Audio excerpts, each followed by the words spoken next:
This man is no friend of mine! I threw the chicken foot at Whistler. This meant we had to fight to the death. Under the fair watch of Lechero, the prison kingpin, we went back to our cells to prepare. 15 minutes later, Whistler and I came out to the yard. The breakout was about to happen. Whistler had no clue why I wanted to fight him. Right then, I put my hand on his shoulder. Look, I don't know what you're thinking, but killing me is not going to solve your problems. You want to make it out of here without being seen? You need a diversion.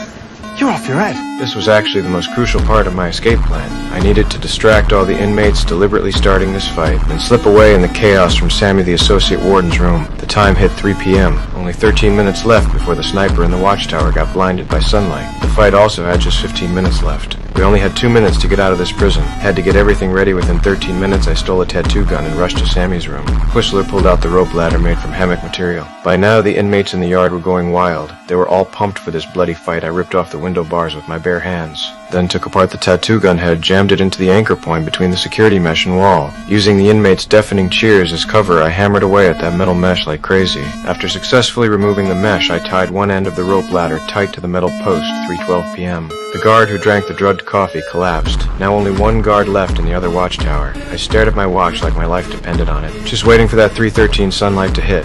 4, 3, 2, 1.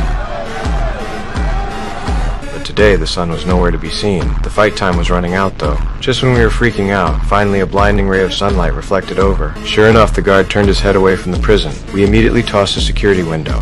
Ready to move. I dropped the rope ladder and started climbing down. I went first. But the moment I hit the ground, a huge cloud drifted over. About to block the sun, I quickly told Whistler to climb back up. Come on!